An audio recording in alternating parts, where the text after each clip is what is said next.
Kind Katafa also you know what your book here. Yeah. Also, modern education is the core reason behind the troubles and chaos that inflict mankind. Our lives depend on the leadership of other men and women. The quality of a person's leadership is largely determined by the quality of his or her education. Yes. Weak leadership, the result of poor education, has brought mankind to the brink of destruction. Modern education is the root cause of the wars. Modern education is the root cause of the wars, violence, family division, sexual perversion, juvenile delinquency, crime, psychological illness, and racial. Modern education abano. I come as last week, no. And abrofono. At once, no more said there be. And now education about schools, no. Na de krono okon adwamansam we mu nyina no e dia ba enne etwa to say. Continue. Psychological illness and racial strife that plague our nations. Man has more knowledge than ever, but also more troubles and problems. Yes. From the beginning of mankind, the educational systems of this world have disseminated and perpetuated false values and ideologies, distorted histories, perverted psychology, arts and humanities, and nation-destroying political lies and propaganda. Yes. Their application of propaganda minister. Yeah, so propaganda secretary. Kwa American dey American for ba say no. Pelosi, na dem for ba say no. Nancy Pelosi. Yeah, but we dey no sorry. It will be a propaganda minister. American. Yeah, so how dey propaganda secretary. How dey also atro no policy education. The application of this wrong knowledge is behind all the troubles that inflict mankind. Universities in particular have become successful in misleading and distorting the minds of students. What it? Universities of today. I want to be say politics are. Hold on, start it. E free. Me boa. Ni groom won e dey atro. E dey groom won utumi deep penyate ni pa. Na e raise high level. Ne dey go. Woman na to go against the creator. And the many bakers are only joking. Who could be tantrum? Okay. Don't want to say, I can't go on a force. Mfame, then I tell me. My main character, I'm so sorry. Was it college campuses have become the virulent breeding ground for destructive thought? Yeah. The corridors of today's universities are thick with an atmosphere of immorality, moral ambiguity, and rabid secularism. Yeah, me say, me be who be first no. So for school be do fear. O lifestyle no na fekeke different. Different. Today, Oba na ye function aso. Na over no. What's up, man? I say yeah, the course school no. It be like say that is what you kind of trip I feel who school sir or teach how bear much me did in your bathroom. Yeah. Yes. I don't know. Yellow University can. What's happening? Yo, don't matter school what do sir whatever Beckenham Palace or what you call it, Westminster University or the Western schools. Now lifestyle school no already extra amount for no na working kind no. We have the CSA, near close to chapter of the Phariseeism. Then the old man will start on the Sadducee. Okay. Nam person come for free show we no tease but many problem. I say courses in which the faculty imposes its views on race, sex, economics, history, and politics are not only proliferating but are increasingly becoming a requirement to receive degrees. Now I can carry the as belly. The 10 commandments in the sex. common in the schools. Yes. Yale University. Yale University. YALE American, right? Good. Then I for school. Offers Introduction to Lesbian and Gay Studies. What it? A study of works What it? that have as their theme gay and lesbian experience and identify in the 20th century United States. In the Bible. The one say no man can ban man in the Holy Bible. In the Holy Book. And in the Holy Quran, proper conformist say gayism is against Allah. The University of Michigan offers how to be gay. What it? So they want to follow your koto, bemato. That's why I'm telling you, say, today for a thief one, and you know what the share and collect you no yaw. You say we future destiny. You know ko, pa you mutame yanko. Na trero the best you aso you to me no. I will say them by bomb say I arrest gayism and take it by force. Who told you? Male homosexuality and initiation. Just because you happen to be a gay man doesn't mean that you don't have to learn how to become one. What? As if school. The pervading homosexual atmosphere on college campuses isn't enough of an education. Men kwachire mutumre ma chen fie e bi kra de omoya ayi witchcraft and power abensam yeah ya chance na be obeda bayi obena tumi na odia hunting the poor ya say just Francis school akwado yeah when the words of the Pharisees were they control the minds of the people of today yen kan we in support yeah na sem no kan good we kra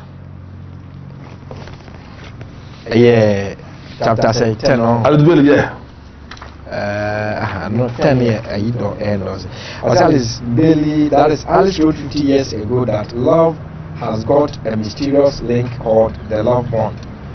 It is like an ovum that comes out of the ovary. As it travels through your system, it clicks a love fever in you, and there's one other person in the world who can respond to that love bond.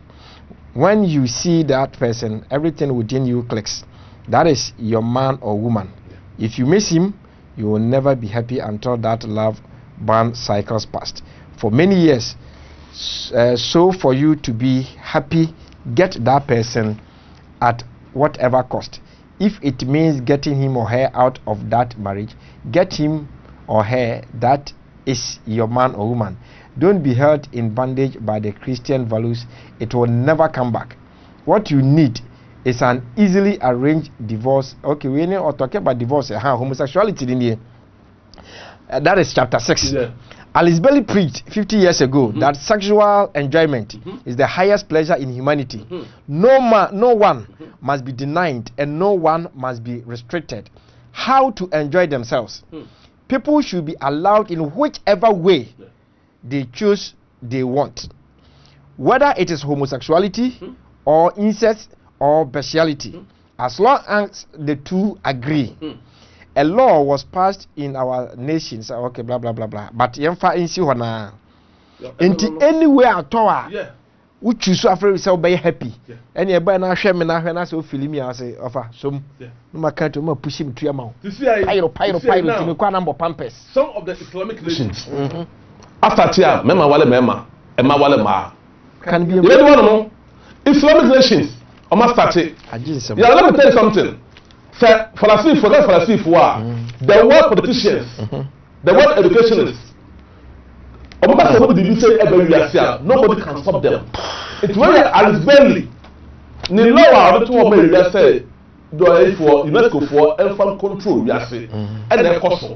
Until whether you like it or not, they'll control you. Until then, say Akola, Alpha Akolato, Bemato, Oba, at a friend and Kombase, that's a Huna, you were. We are lecturer, Ujimia, you because Adia and schools about butchery. I course. I will be quiet the course. Obi was say, or banking. Thank you. Obi say, communication obi de kokoye no o se me ko sia se ne yesidi trumu ho course e de aba it's allowed we ni nyuma falasifo anne omuguso wodo mu a e di falasi no na efi omo so a omo de adwuma no yaw eno no Manuasi for Phariseeism. Okay. Right, Abusia. Pharisee, baby, last week, ya shasi, and I drew, a hard baby, but young for was a good afternoon. Please, I'm lost. I say, please, I'm lost somewhere, and I need help to find my way back on track. I know the topic is not on it, but help concerning the payment of atonement of the Shawara. And that's how they have a question. And somebody else can also. I wish I may also bet me the message enough for 0240270671 near kind amount. Was it is now absolutely clear that Ephesians chapter 6 verse 12 has meaning which the church goers do not know. They should go to their place. They should go to their place. The church no. The church deceive the world that God is so now that be.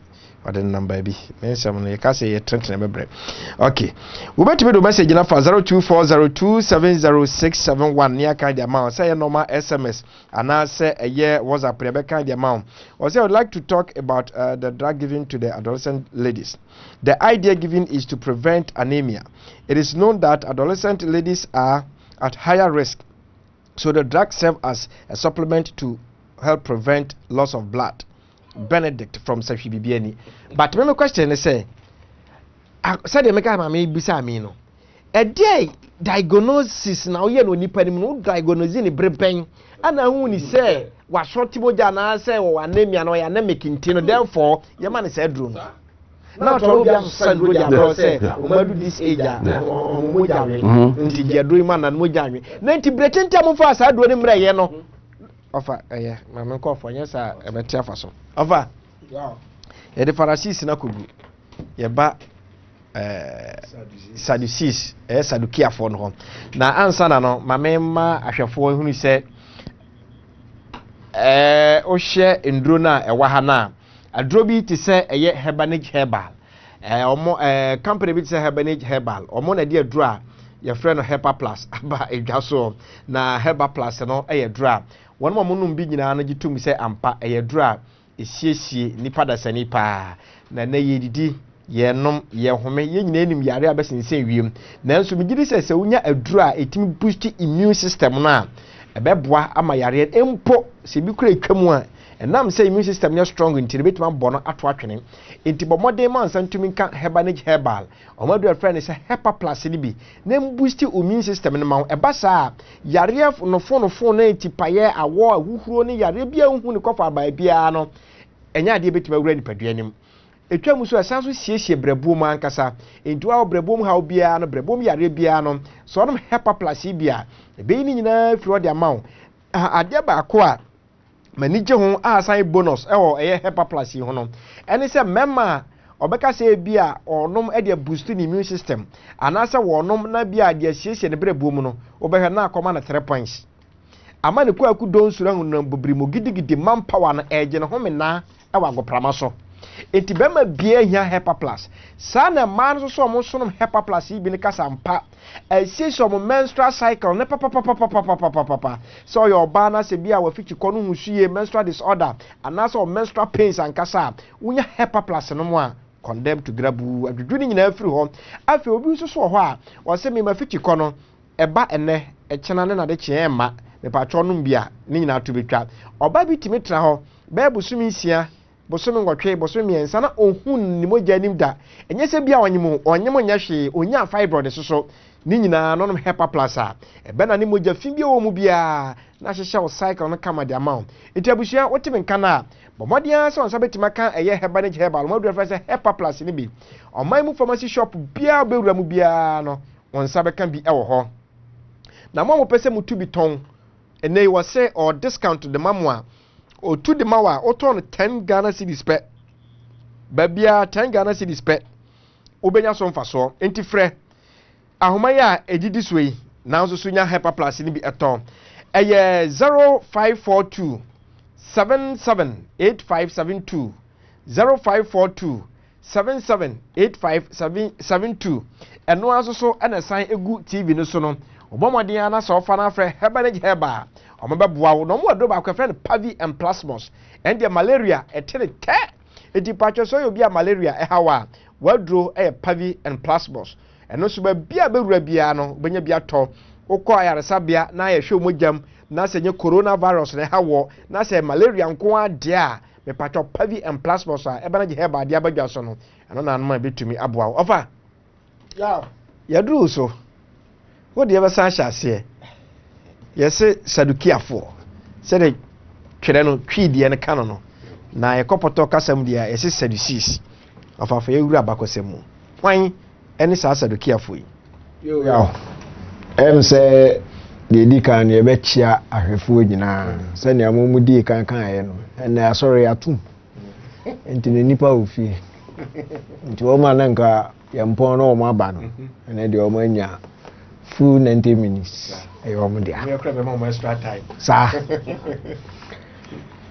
Sadducee for no mo ni eku etoso mienu a na wo mo ka eku miensa no ho a Roman for ene appointed wo mo nti no ma allegiance no mo bibia no more to the Romans na no mo adwuma pa ni say o mo ma enipa no enya kwan ehunu obo ade no kure nti o mo di nimdie bi ene be twintwan wo manem se ne o mo enya kwan control wo mo because anu nti ene ede o mo bae nti na o mo adwuma o mo ye no o mo ye ne pepepe e di ase Roman fo eni mo nyam na Sadducee fo yi o mo de no o mo ye o mo ne ka tell say the elite in society no mo ye politically motivated o mo ni jisa manyosem ne maniema no Greek Hellenism no ni sa ne keka ho no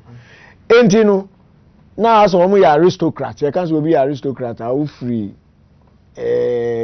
ebusia kasie mu ana say ekuo kasie bi a e wo respect e wo society obi hu a grassroots fo hu o papa we dey nani mo nyam o ti say wo mo na be ye Sadducee fo enti ne ko ba say wo mo na de hye wo mo nsa say wo mo na enkyekire Israel ma no kwan ya de som e kwan ya mo obo ade e kwan ya de som na enie nti wo mo kyekire wo mo niema bibiri nti wo mo na ye in charge of the temple enti no sa temple je wo mo nsa no wo mo na kyekire mo nimdie na enso no butaye ta kyekire ni say mo make sure say wo mo hunu the right enokure bia obo ade enokure ni de mo make sure say emfra wo enti Sadducee fo yi eniema no wo mo kyekire Israel man wo man kasa no wo mo nyini o chere de onjindi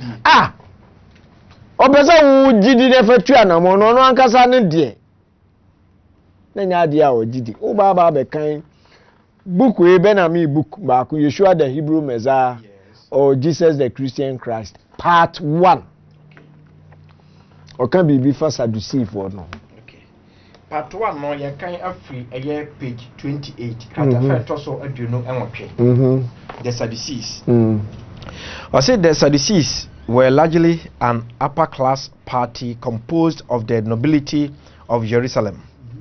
The party was restricted to the high priestly and aristocratic families. Historically, the Sadducees had been friendly to the innovations of the Hellenistic party. Political interest tended to thrust religion into the background.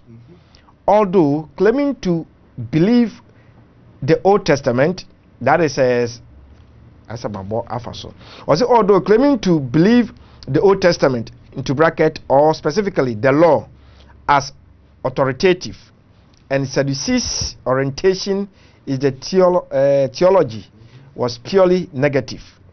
They did not believe in spirit, angels, resurrection, or oral tradition. He kept aloof from the people.